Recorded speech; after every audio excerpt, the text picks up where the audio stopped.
familia. Oportunidad para servir. Amor y esperanza. Esperanza en la incertidumbre. Acompañamiento en la dificultad.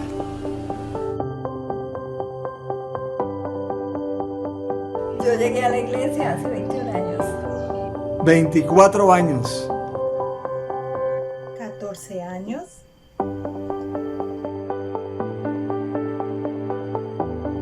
En la iglesia he aprendido a caminar en el Señor, A leer y estudiar las Escrituras. A vivir conforme a la voluntad de Dios. A ser un mejor ciudadano para mi país. La iglesia me ha permitido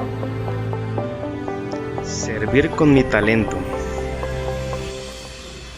Ayudar con alegría.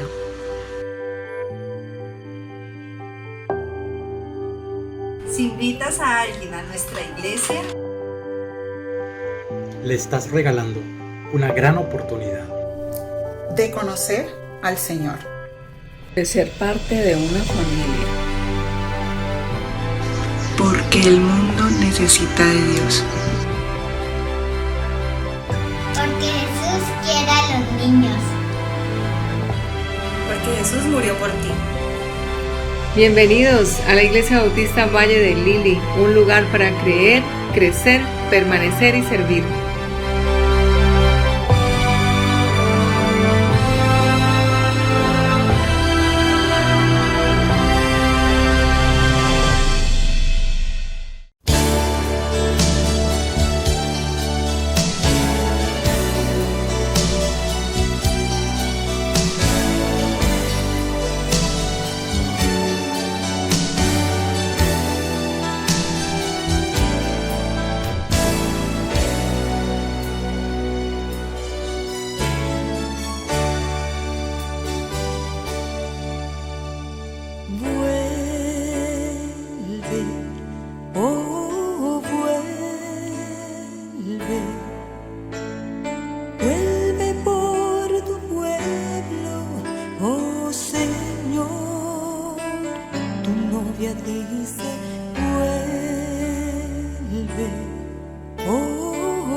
Por tanto no durmamos como los demás, sino velemos y seamos sobrios, porque el mismo Señor con voz de arcángel, con trompeta de Dios, descenderá del cielo, muertos en Cristo resucitarán,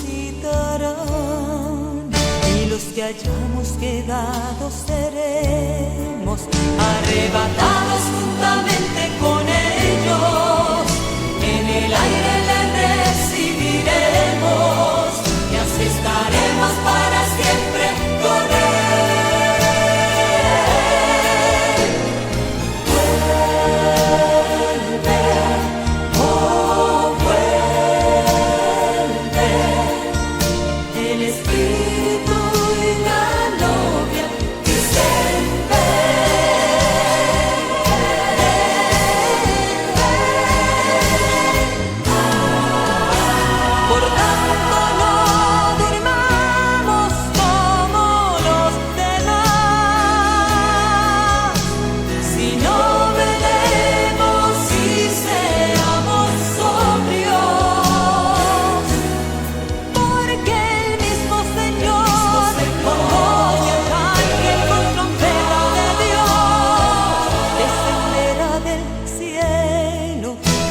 En Cristo resucitarán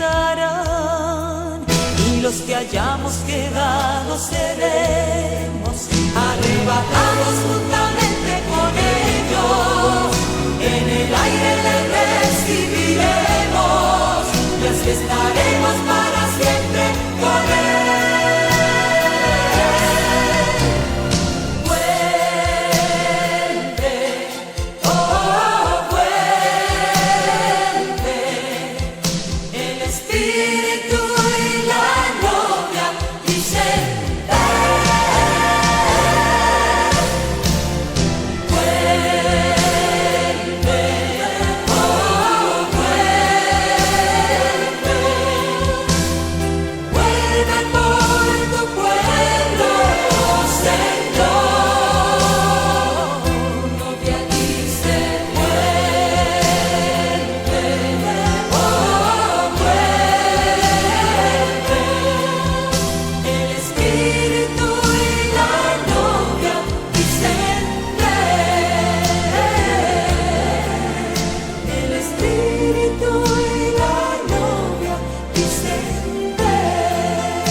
Ven, Señor Jesús.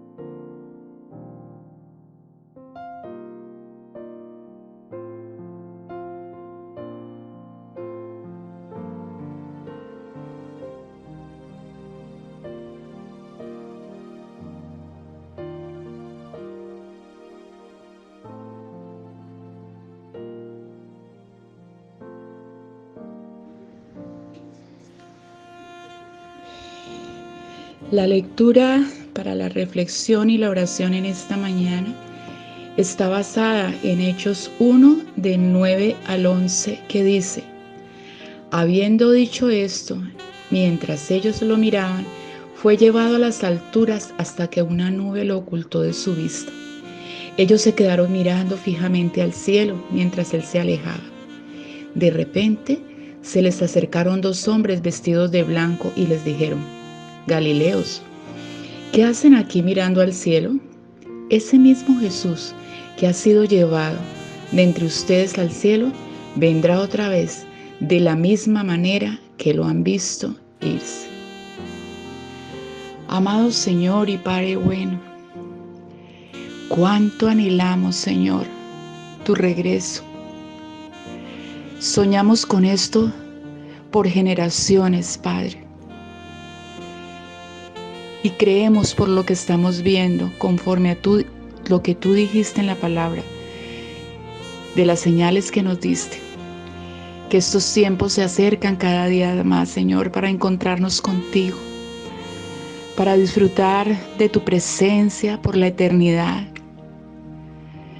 Padre amoroso, gracias, porque nos has estado preparando, Señor, en nuestro corazón, en nuestro espíritu, en nuestra alma, en nuestros pensamientos. Has ido formando el carácter de tu Hijo Jesucristo en cada uno de nosotros. Y sabemos que nunca seremos perfectos, Señor, sino hasta que lleguemos a la plenitud tuya. Y ya añoramos tu venida, añoramos tu regreso. Padre precioso, permite que todos estemos listos y preparados, dispuestos a recibirte, Señor, a disfrutar de la presencia tuya por la eternidad, a disfrutar de la adoración que te rendiremos por todos los siglos de los siglos, Señor. Tú eres el primero, tú eres el último, el alfa, la omega, el principio y el fin de todas las cosas. Amamos tu presencia. Deseamos poder adorarte por la eternidad. Pero también sabemos, amado Señor, que hay muchas vidas que aún no te conocen y algunos que aunque te conocen se han apartado. Y estamos convencidos de que tu regreso se ha retrasado porque no quieres que ninguno se pierda, sino que todos lleguen al conocimiento de la verdad. Precioso Señor, por tu Espíritu Santo, prepara los corazones de los hombres, de las mujeres, de los niños, de los jóvenes, para que reciban el mensaje de tu palabra. Y que nosotros seamos diligentes en llevar ese mensaje. Que no nos avergoncemos del Evangelio, porque es poder de Dios. Y poder para salvación, para rescatar de las tinieblas a tantos que aún se pierden. Precioso Rey, que nuestros pies corran a buscar a aquellos que te necesitan, que en estos tiempos se extravían, que se van por diferentes caminos, porque queremos que tú vuelvas, Señor, y vuelvas pronto. Y es de nosotros, en parte, que esa tarea tuya se lleve a cabo. Soñamos, Señor, con verte regresar. Soñamos y creemos que podemos ser la generación que seremos transformados en un abrir y cerrar de ojos, que no conoceremos la muerte porque seremos arrebatados. Creemos en tus promesas, amado Rey, y esperamos en ellas. Queremos darte gracias por la esperanza que tenemos de tu pronto regreso, por esa certeza de la eternidad contigo. Ven, Señor Jesús, no tardes más, queremos ver tu rostro. Oramos con acción de gracias, en el nombre del Padre, del Hijo y nuestro maravilloso Espíritu Santo. Amén y amén.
Bienvenida a esa primera banda con el que tocamos. En la guitarra eléctrica, Jerry West. Allá en la batería, el pastor Randall González. En el bajo, Luis Chisi. En teclados de apoyo, desde Monterrey, México, Elvin Cruz. Y el director de mi banda y teclados principales será César Garza.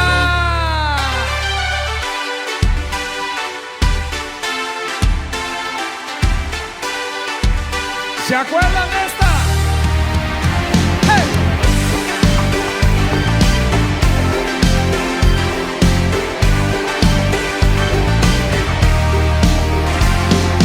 Te exaltamos sobre un trono de alabanza, te exaltamos, oh Señor.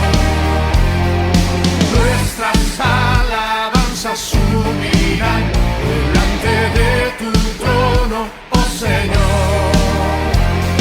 Olor fragante a ti, Señor. Honor y alabanza por siempre daré al que está sentado sobre el trono y es mi Dios.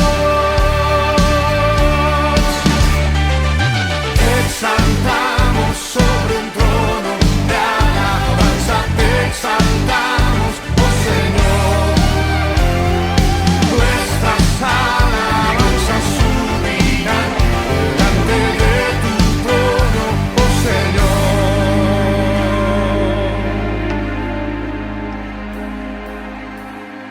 Tu misericordia incomprensible es, Señor.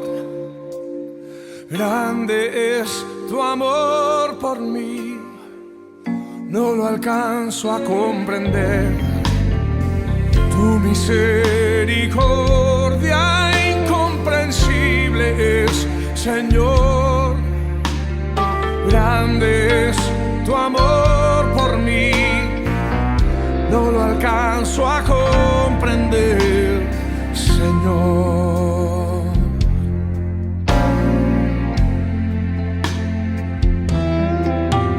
Cuando yo soy rebelde, cuando yo no te escucho, tu amor me hace ver cuando estoy en un error. Y tu gracia me levanta una vez más. No alcanzo a comprenderte, Dios.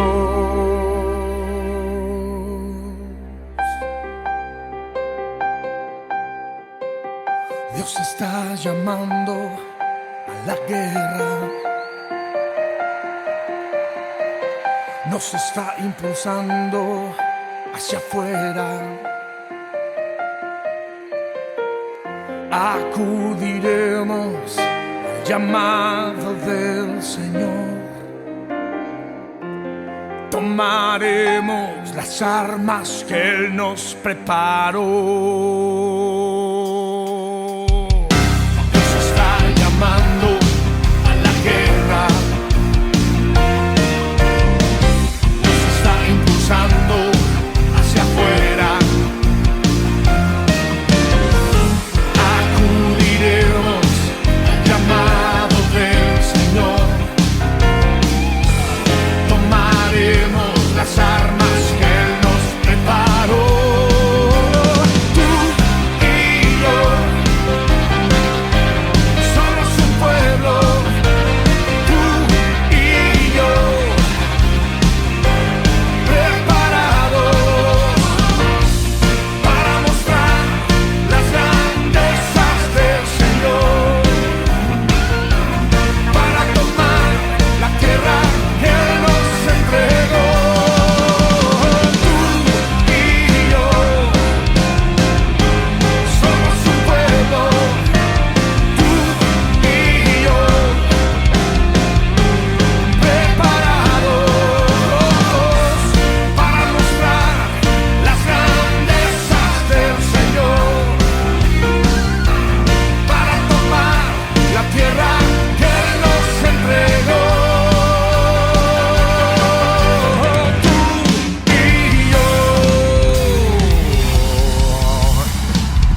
de espada es la alabanza, golpe de guerra que salen de Dios. Canto de gloria, dan la victoria en la batalla del pueblo de Dios. Y cada golpe de la espada de Dios es con pandero, con trompeta y tambor. Y cada golpe de la espada de Dios es con pandero, con trompeta y tambor. Será con cantos de júbilo, cantos de júbilo. Será con cantos de júbilo, cantos de júbilo. Golpe de espada está la mansa, golpe de guerra que salen de Dios. Canto de gloria, dan la victoria en la batalla del pueblo de Dios. Y cada golpe de la espada de Dios es con pandero, con trompeta y tambor. Y cada golpe de la espada de Dios es con pandero, con trompeta y tambor. Será con cantos de júbilo, cantos de júbilo. Será con cantos de júbilo, cantos de júbilo.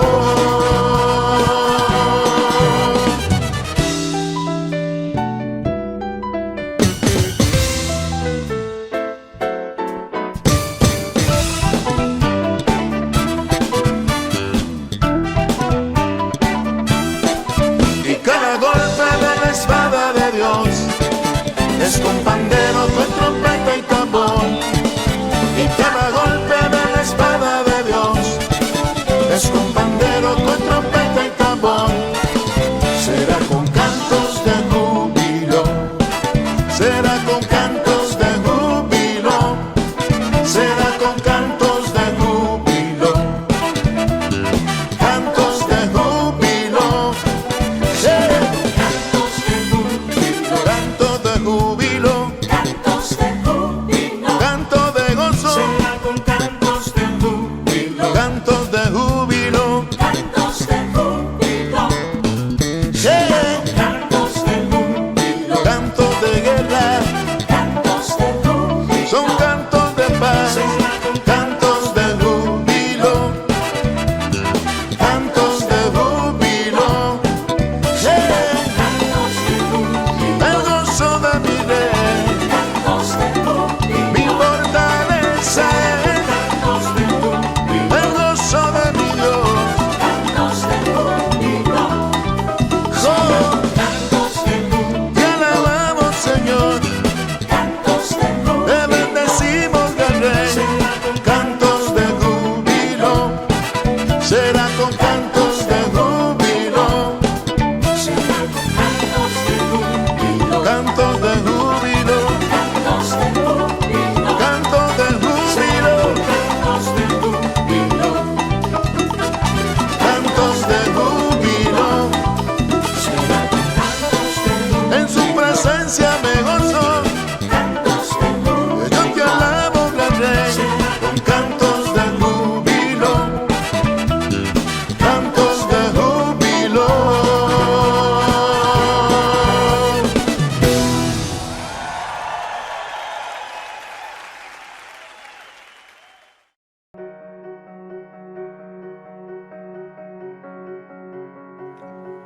Amada Iglesia, muy buenos días. Como ministerio de oración, quiero en esta mañana dejarles a ustedes 4 porciones bíblicas en las cuales nosotros nos basamos para este ministerio, para estar orando continuamente. 4 de ellas son: la primera, la oración de fe. Está basada en Romanos 10, del 9 al 10, que dice que si confesamos con nuestra boca que Jesús es el Señor y creemos en nuestro corazón que Dios lo levantó de los muertos, será salvo. Porque con el corazón se cree para justicia, pero con la boca se confiesa para salvación. La oración de acuerdo está basada en Mateo 18, 19, que dice: además os digo que si 2 de vosotros se ponen de acuerdo sobre cualquier cosa que piden aquí en la tierra, les será hecho por mi Padre que está en los cielos. La oración de sanidad. ¿Alguno de vosotros está enfermo? Llame a los ancianos de la iglesia y oren por él, ungiéndoles con aceite en el nombre del Señor. Y la oración de fe salvará al enfermo, y el Señor lo levantará, y si hubiere cometido pecados, le serán perdonados. Basado en Santiago 5, del 14 al 15. Y por último, la oración intercesora. Exhorto ante todo a que se hagan rogativas, oraciones, peticiones y acciones de gracias por todos los hombres, por los reyes y por todos los que están en eminencia, para que vivamos quieta y reposadamente en toda piedad y honestidad. Primera de Timoteo 1:2. Con estas porciones bíblicas quiero dejarlos para que cada uno de ustedes ahí en sus casas repasen estas porciones bíblicas y entiendan el porqué y el para qué de el ministerio de oración de nuestra congregación. Que tengan un feliz día. Dios continúe bendiciéndoles.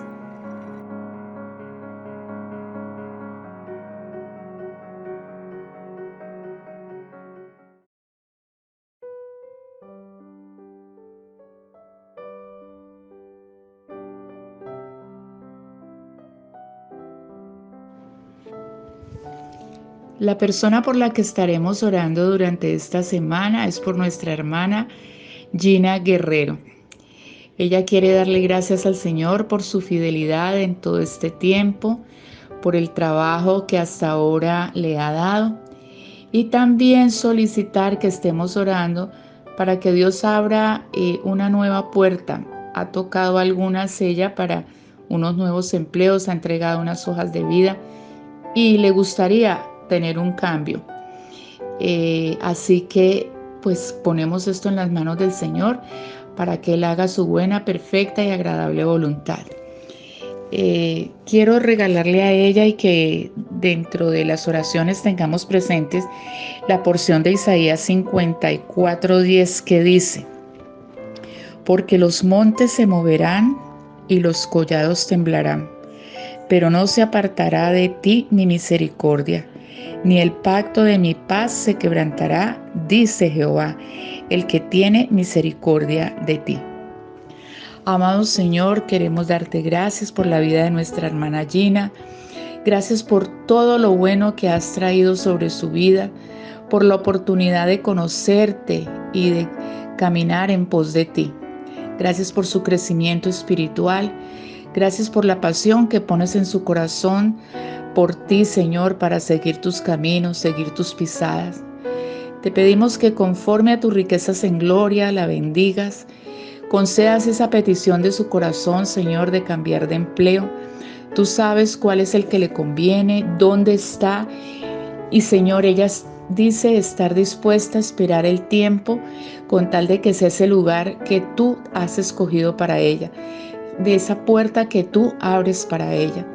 Te damos gracias, Señor, porque sabemos que tú la miras con ojos de misericordia y de bondad, porque tú suples sus necesidades, Señor, porque las has cuidado, las has protegido durante este tiempo y porque has dado la provisión para todas sus necesidades.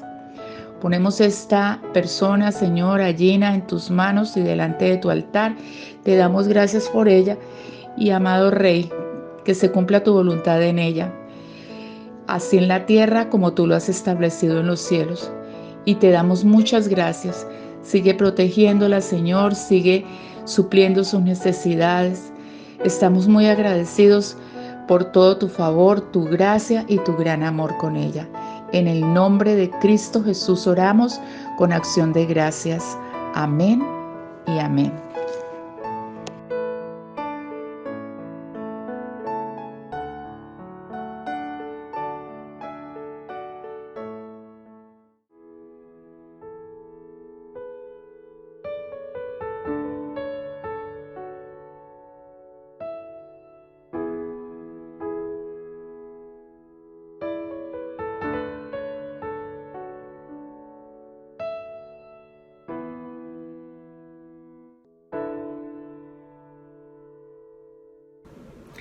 Hola, buenos días a todos y todas. Me alegra saludarles nuevamente. Otro domingo que nos damos la oportunidad para reunirnos en torno a la palabra de Dios, a fin de ser edificados por ella, como también una nueva oportunidad para sentir que estamos reunidos como familia y cumplir así con el mandato de Dios, no dejando de congregarse como algunos tienen por costumbre.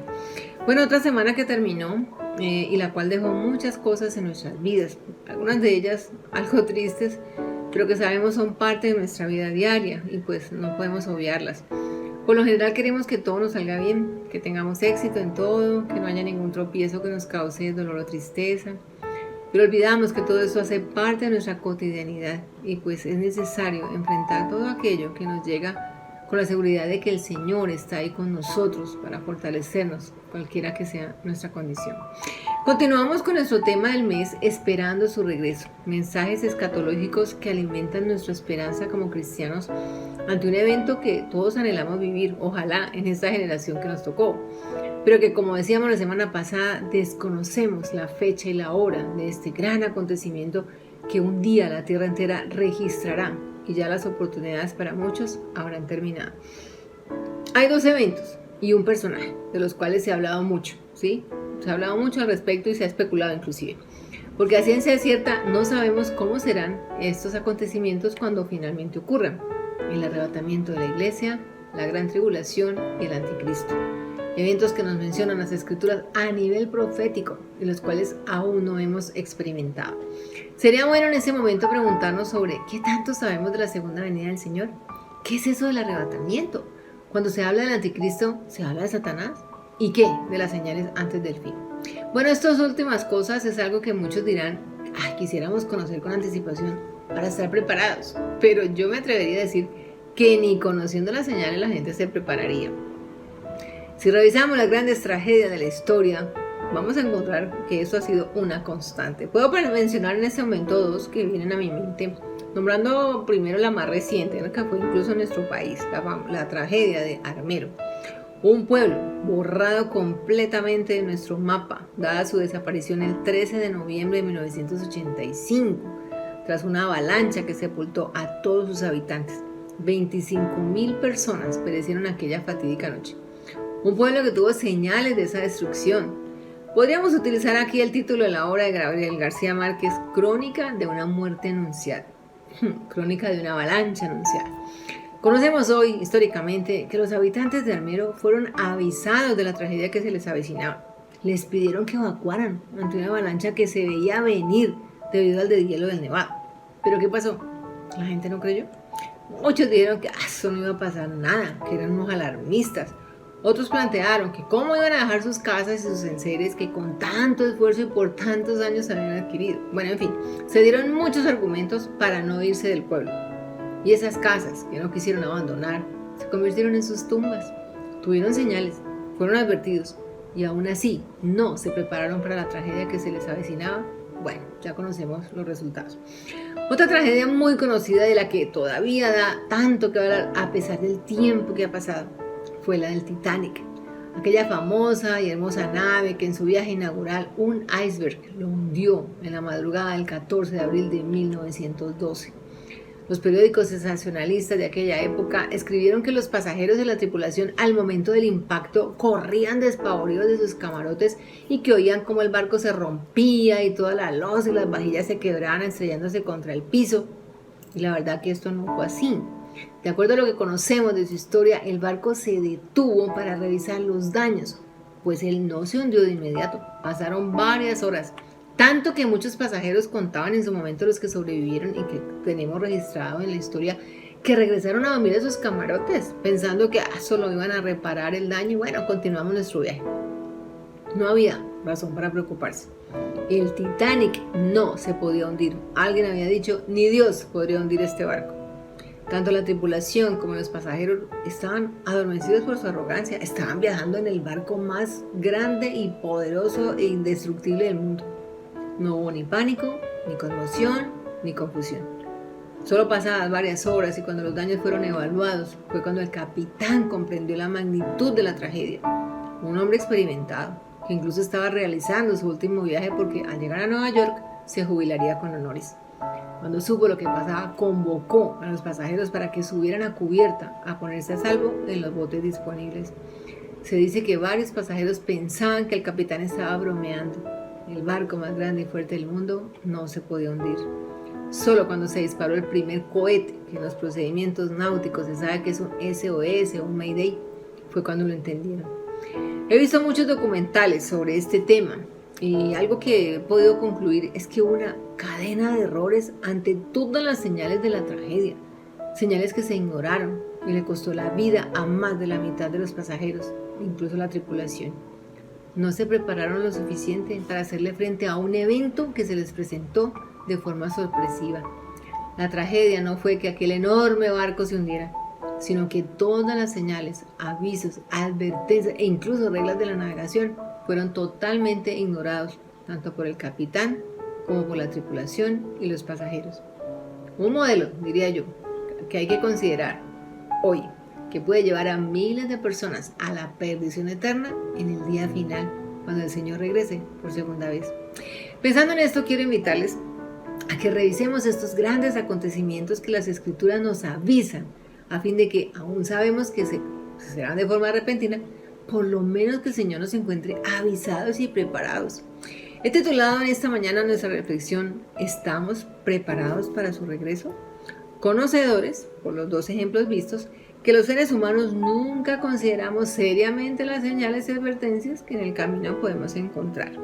Vamos a profundizar un poquito, no será muy profunda la reflexión dado el tiempo obviamente, pero sí lo suficiente como para evaluar nuestra condición de creyentes frente a estos acontecimientos anunciados en la Biblia y que son el futuro de la iglesia del Señor de la que hacemos parte. El regreso de Jesús contará con varios acontecimientos que serán visibles. Esta segunda venida está registrada en el Nuevo Testamento y se menciona 318 veces. Como pueden ver, es un número considerable que debemos tomar muy en serio.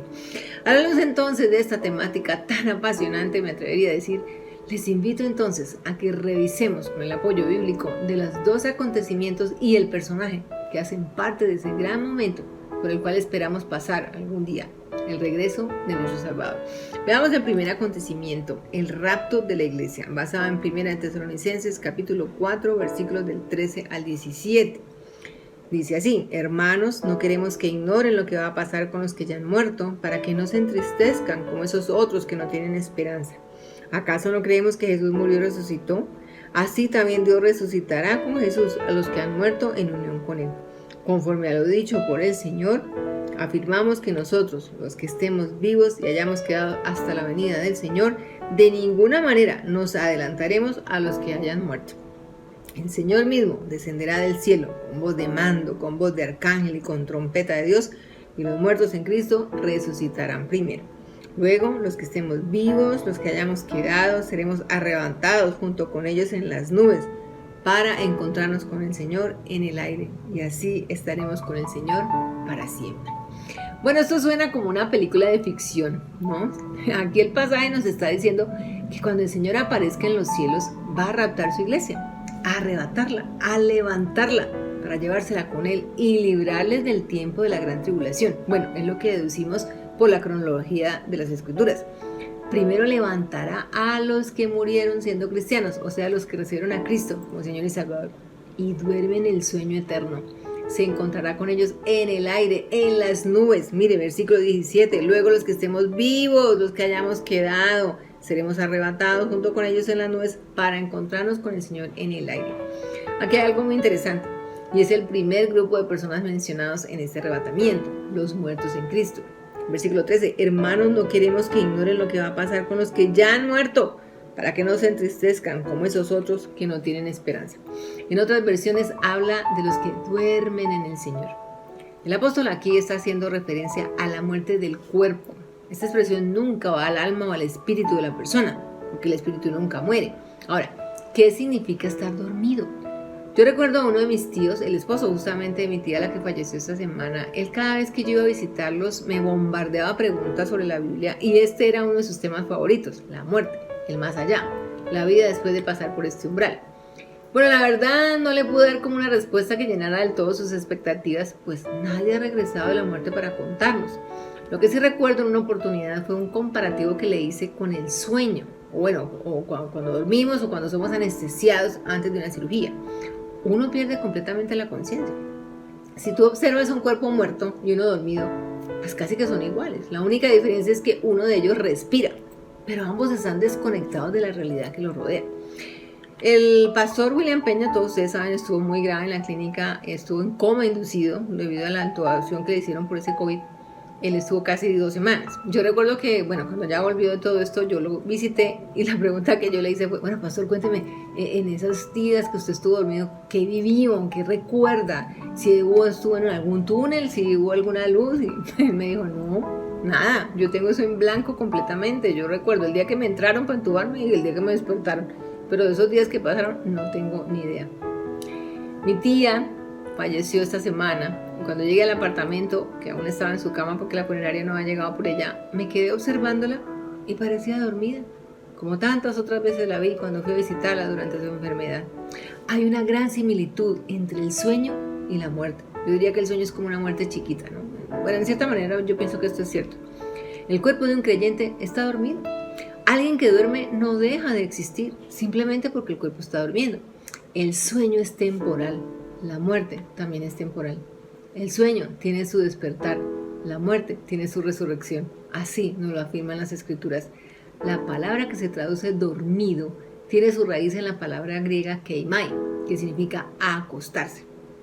Lo verdaderamente relevante es que la palabra resurrección es una palabra que se refiere solamente al cuerpo.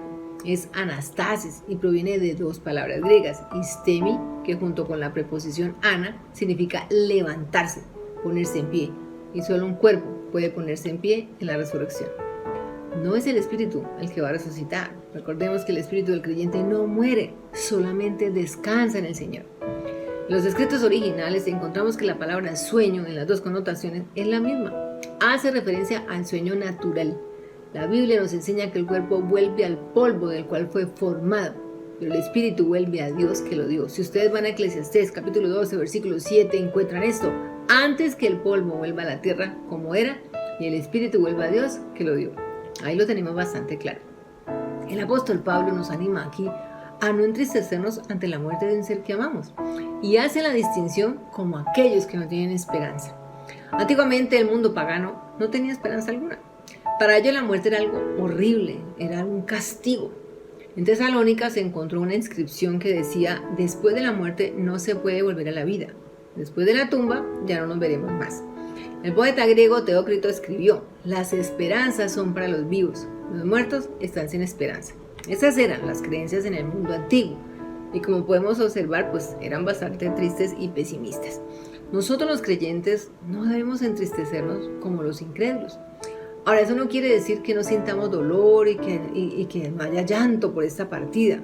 La diferencia está en que, a pesar de sentir tristeza y dolor ante la muerte, tenemos gozo y esperanza en nuestro corazón, porque tenemos el consuelo de la esperanza en el regreso del Señor y en saber que estaremos todos juntos en la eternidad. Bueno, por lo menos yo lo creo así porque la Biblia así me lo afirma, ¿no? Así me lo afirma. Si nosotros seguimos leyendo, volvemos a leer el versículo 17, lo podemos confirmar. Luego los que estemos vivos, los que hayan quedado, seremos arrebatados junto con ellos en las nubes para encontrarnos con el Señor en el aire. Y así estaremos con el Señor para siempre. Nuevamente tenemos aquí la palabra arrebatados. Un rapto que será ordenado porque primero van los que duermen y luego los que estemos vivos. O estén vivos, ¿no? Yo todavía digo estemos, tengo la esperanza de que vengan esta generación. Y ahí viene la hermosa promesa. Y así estaremos con el Señor para siempre. Primer evento cumplido. Veamos el segundo. La gran tribulación. Mateo 24, 21 al 29. Estos días serán terribles. Pueden leer solamente el versículo 21 y 22. Estos días serán terribles, tiempos difíciles como no los ha habido desde el principio del mundo ni los habrá jamás. Si Dios no hubiera decidido acortar esos días, nadie sobreviviría, pero los acortó para ayudar al pueblo que ha elegido. Este es otro tema que ha dado mucho de qué hablar y ha sido objeto de múltiples especulaciones. Incluso en la década de los 80 fue material abundante en literatura apocalíptica, que más rayaba con la ciencia ficción que con lo escritural. Se trata de una serie de acontecimientos que ocurrirán en la Tierra y que causarán en sus habitantes mucho dolor y destrucción. Dar un momento exacto de cuándo será esto, pues sería bastante arriesgado. Algunos estudiosos de este tema en la Biblia lo ubican entre el rapto de la iglesia y la segunda venida del Señor. Otro punto especulativo en torno a este suceso es el tiempo de duración. Algunos hablan de 7 años, otros hablan de 3 años y medio. aventurarse a dar por sentado este tiempo de duración, la verdad yo no me atrevería. Algo que por lo general tengo presente cuando se habla del tiempo de Dios es que este no es igual al nuestro. Un día para Dios pueden ser 1000 días para nosotros. Así que no hay certeza frente a esto. El evangelista Mateo, aquí en este capítulo, nos presenta las señales antes del regreso del Señor por segunda vez. Estos versículos hacen parte de uno de los grandes discursos que Jesús dirigió a sus discípulos durante su última semana de ministerio. Y este capítulo en sí es conocido como el capítulo apocalíptico, debido precisamente a que las enseñanzas contenidas en él están relacionadas con los acontecimientos del fin del mundo y de su segunda venida. Hace muchos años recuerdo que alguien me preguntó ¿qué significa la gran tribulación? Era un chico no cristiano que había acudido a una reunión de jóvenes y justamente ese día se tocó ese tema. Hablar de este asunto es necesariamente algo que debemos remitirnos a las escrituras para conocer bien de qué se trata. Es importante, ¿no? Ir a la fuente fiel y verdadera para tener un panorama real de lo que eso significa. La gran tribulación será el periodo más angustioso que jamás haya vivido la humanidad. Según las profecías de la Biblia, tendrá lugar durante los últimos días o el tiempo del fin. Bueno, el fin del mundo, como otros lo llaman. Si nosotros vamos a la segunda carta del apóstol Pablo, que le escribió a Timoteo, capítulo 3, versículo 1, le dice: recuerda que en los últimos días llegarán tiempos difíciles. Si vamos a Marcos, capítulo 13, versículo 19, encontramos esto: porque esos días estarán llenos de dificultades. Todo lo que ocurra en esos días será peor que cualquier otra cosa que haya pasado desde que Dios creó el mundo. Nunca se repetirá algo igual. Suena bastante duro, ¿cierto? Si nos vamos al Antiguo Testamento, encontramos la profecía en Daniel, capítulo 12, versículo 1. En ese momento llegará el gran príncipe Miguel, quien protege a tu pueblo. Será una época de muchas dificultades y angustias, la peor que haya sucedido desde que apareció la nación sobre la tierra. Pero en ese momento todos los de tu pueblo cuyos nombres estén escritos en el libro se salvarán. Aquí está claramente explicado lo que será este evento anunciado en las Escrituras. La palabra tribulación viene del griego tlipsis y significa en lenguaje metafórico opresión, aflicción, tribulación, angustia, dificultad. El pueblo de Dios ha sido oprimido muchas veces desde la muerte de Cristo. Y como las escrituras lo indican, volverá a sufrir tribulación antes de su regreso. Así lo registra Mateo, capítulo 24, del versículo 4 hasta el 9. Tengan cuidado de que nadie los engañe, les advirtió Jesús. Vendrán muchos que usando mi nombre dirán, yo soy el Cristo, y engañarán a muchos. Ustedes oirán de guerras y de rumores de guerras, pero procuren no alarmarse. Es necesario que eso suceda, pero no será todavía el fin. Se levantará nación contra nación y reino contra reino. Habrá hambre y terremotos por todas partes. Todo esto será apenas el comienzo de los dolores. Entonces los entregarán a ustedes para que los persigan y los maten, y los odiarán todas las naciones por causa de mi nombre. La gran tribulación, de acuerdo a lo dicho por Jesús, será el periodo más crítico y devastador que la humanidad tenga que enfrentar.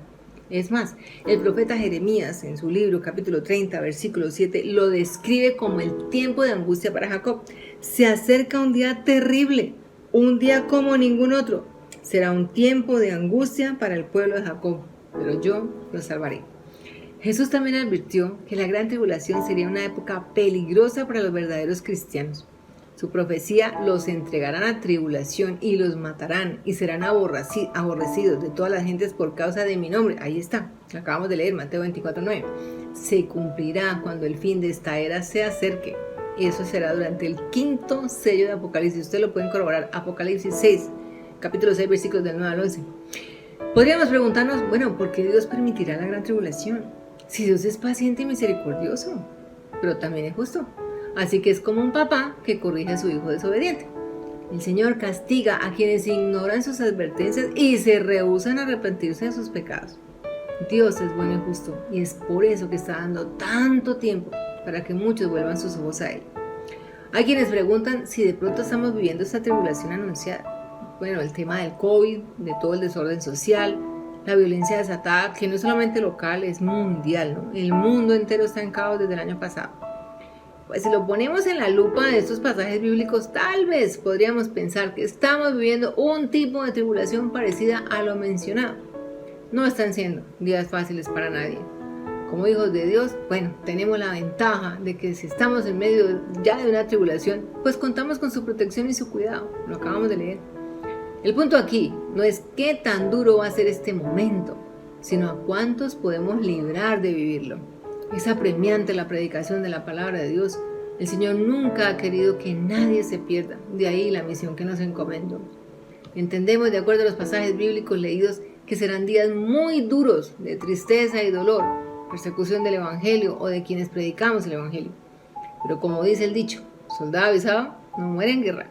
Ya sabemos esto, así que debemos estar preparados para que cuando llegue el momento el Señor nos encuentre trabajando diligentemente en su obra. Veamos el tercer punto, el anticristo. El anticristo, basado en la segunda carta del apóstol Pablo a los Tesalonicenses, capítulo 2, versículos del 3 al 9, que dicen así: no se dejen engañar de ninguna manera, pues antes de aquel día tiene que venir la rebelión contra Dios, cuando aparecerá el hombre malvado, el que está condenado a la perdición.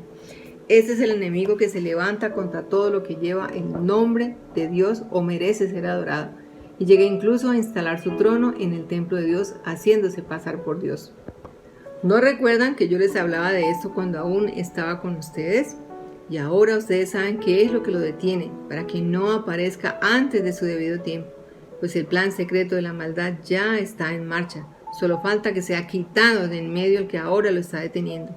Entonces aparecerá aquel malvado, a quien el Señor Jesús destruirá con el soplo de su boca y reducirá a la impotencia cuando regrese en todo su esplendor. En cuanto a ese malvado, vendrá con la ayuda de Satanás, llegará con mucho poder y con señales y milagros falsos. Sobre este personaje también hemos oído muchas historias y especulaciones. Se le ha atribuido esta característica a cantidades de líderes políticos y religiosos a lo largo de todos los siglos, pero tampoco sabemos de quién se trata. Sería irresponsable señalar a personas actuales esta atribución. Hay algunas señales no de quién será, sino de cómo será, que no es lo mismo. Aquí el apóstol inicia este primer versículo con una advertencia, con el propósito de que no seamos engañados, y hace mención de un hombre malvado. El apóstol Juan lo llamó el anticristo. Bueno, a propósito, solo Juan, ¿no? Fue el único que utilizó ese término, el anticristo, el que va a engañar al mundo. Podría ser un personaje contemporáneo, pero no podrá aparecer asumiendo el poder o revelar quién es hasta después que comience el período de la gran tribulación. ¿Reclamará ser Dios? En Apocalipsis 13 encontramos que la bestia que sale del mar, o sea el anticristo, reunificará a las naciones, y cuando así lo haga se presentará como si fuera Dios. El mundo pensará que es Cristo, y esta será la gran mentira, y así lo advierte el pasaje en el versículo 5. ¿No recuerdan que yo les hablaba de esto cuando aún estaba con ustedes? El anticristo es la personificación de la impiedad. Si vamos al profeta Daniel, capítulo 7, versículo 25, encontramos esto: hablará palabras contra el Altísimo, a los santos del Altísimo quebrantará y pensará en cambiar los tiempos y la ley, y serán entregados en sus manos hasta tiempos y medio tiempo. De estas últimas palabras se asumen los 3 años y medio, que en algunas versiones de las Biblias ya aparecen traducidos de esa manera. Si miramos en el versículo 6, dice: y ahora ustedes saben qué es lo que lo detiene para que no aparezca antes de su debido tiempo, pues el plan secreto de la maldad ya está en marcha. Solo falta que sea quitado de en medio el que ahora lo está deteniendo. Sabemos muy bien a quién está haciendo referencia aquel pasaje cuando dice el que ahora lo está deteniendo. El Espíritu Santo. Él es quien detiene la maldad sobre el mundo en este momento. ¿Qué puede retener el mal en el mundo? Pues el único que conocemos que lo puede hacer, el Espíritu Santo. Ningún gobierno, por muy buenas políticas que tenga, ningún movimiento social que busque la paz de los ciudadanos, nada ni nadie lo pueden hacer, solo el Espíritu Santo. El Imperio Romano en su momento hablaba de la Pax Romana, ¿no? Para implementar la paz, pero no la paz con Z, sino la paz con X. La Pax Romana, ¿no? La paz en el imperio. Y ya sabemos que esa supuesta paz no era otra cosa que imponer un orden a punta de tortura y muerte. Así que nada que ver. Pero cuando el Espíritu Santo y la Iglesia del Señor sean quitados de este mundo, el anticristo se manifestará para hacer sufrir a aquellos que no se fueron en el rapto y quienes tendrán que enfrentarse a este personaje y a todo el despliegue de su maldad. En el versículo 8 leemos: entonces aparecerá aquel malvado a quien el Señor Jesús destruirá con el soplo de su boca y reducirá a la impotencia cuando regrese en todo su esplendor. El malvado, o sea, el anticristo. Se dice que será un dictador mundial. Nadie podrá detenerlo, ningún poder de la tierra. Solo el Señor en su segunda venida podrá hacerlo. Así como el pueblo de Dios en Egipto estaba indefenso y desesperado hasta que Dios lo liberó, así también los creyentes durante la gran tribulación estarán indefensos bajo el poder del anticristo, hasta que el Señor Jesús venga a la tierra por segunda vez, llegada que tendrá dos facetas: el rapto de su iglesia y el establecimiento de su reino. La palabra de Dios nos dice que en aquel tiempo el anticristo será consumido y destruido con el resplandor del regreso del Señor. Versículo 9, en cuanto a ese malvado, vendrá con la ayuda de Satanás, llegará con mucho poder y con señales y milagros falsos. Hay que tener cuidado, ¿no? Este versículo 9 termina hablando de señales y prodigios falsos. Estos van a producir un efecto positivo por quienes lo escuchen y lo sigan. En este tiempo la gente de todo el mundo estará hablando con admiración de este personaje, el hombre malvado, por todas las cosas que será capaz de hacer. ¿Y quién caerá en el engaño por causa de estos prodigios falsos? Aquellos que no obedezcan el Evangelio. Concluyamos. ¿Estás preparado para el regreso del Señor? Por siglos se ha dicho que el Señor Jesús regresará. A lo largo de la historia, todas las generaciones que han pasado han vivido la expectativa de ese regreso. Pero con todo lo que estamos viviendo hoy por hoy, ¿podríamos pensar si realmente nos encontramos en los últimos tiempos? No lo sabemos. Pero ¿y qué si fuera así? ¿Estás tú preparado para el regreso triunfal del Señor Jesús? La Biblia nos asegura que el Señor vendrá por su iglesia y nos librará de una gran tribulación, que sí padecerán aquellos que posterior a este primer momento crean en el mensaje del Evangelio. Sabemos que el mal se desatará con fuerza sobre la tierra y engañará a muchas personas. Aunque sabemos que pasaba el tiempo establecido para este acontecimiento y bajo el mando de aquel conocido como el anticristo, será destruido con el poder de Dios. ¿Cuándo será todo esto? No lo sabemos. Pero lo que sí sabemos es que esto pasará un día y por eso es necesario estar listos y preparados. Mi madre me decía en las noches que ella listaba su maleta todas las noches porque no sabía si el Señor esa noche venía por ella y ella quería que su Señor la encontrara lista y preparada. Sabio consejo. El final de los tiempos se acerca. Cada vez las señales son más claras. Así que debemos estar listos, diligentes en el trabajo, cumpliendo así el mandato divino de llevar vidas consagradas a Él, cuyo testimonio sea palabra evangelística para todos aquellos que aún están lejos de alcanzar el premio que nosotros ya tenemos, la seguridad de haber recibido la salvación y la vida eterna. ¿Seremos los privilegiados en vivir el arrebatamiento y librarnos de esta gran tribulación que se avecina? Bueno, ojalá así fuera. Vamos a orar. El Señor ya viene. Aunque desconocemos el día y la hora, sí estamos seguros de que regresará para darnos el resto de promesas que nos ha regalado. Alabamos a Dios por su misericordia para con este pueblo, que aún está lejos de ser el pueblo ideal para Dios, pero que se esfuerza cada día por alcanzar su gracia infinita y su favor, que además vive y descansa en la esperanza de un mañana mejor, cuando el reino glorioso del Señor se establezca definitivamente en esta tierra. Quiero invitarlos a que ahí donde están, inclinen su rostro y cierren sus ojitos, si así lo prefieren, y me acompañen en esta oración al Señor. Amado y soberano Dios, qué alegría tan grande alberga nuestro corazón cada vez que leemos estas promesas contenidas en tu palabra, en donde nos aseguras que regresarás para invitarnos a reinar contigo. Vendrán días mucho más difíciles de los que ahora tenemos. Serán muchos los que aún tendrán que sufrir por su indiferencia ante tu mensaje de salvación. Pero permítenos, Señor, la gracia de poder llegar a ellos y ser escuchados, para que puedan entender tu amor y tu deseo de que nadie se pierda. Elevamos nuestro corazón agradecido en esta mañana por habernos dado la oportunidad un día de conocerte y ser hoy parte de tu pueblo, que un día reinará contigo en la eternidad, una eternidad que cada vez está más cerca. Te lo agradecemos en el nombre del Padre, del Hijo y del Espíritu Santo. Amén y amén. Familia y amigos, Valle de Lili, gracias por acompañarnos en este día y en esta celebración litúrgica que nos anima a ver y disfrutar de un regreso que está muy pronto a ser una realidad. Feliz resto de domingo, feliz almuercito. Que tengan una semana cargada de bendiciones, de alegrías, de buenas respuestas ante proyectos anhelados. El Señor es maravilloso y nos demuestra su amor cada día. Que el Señor les bendiga. Nos vemos la próxima semana.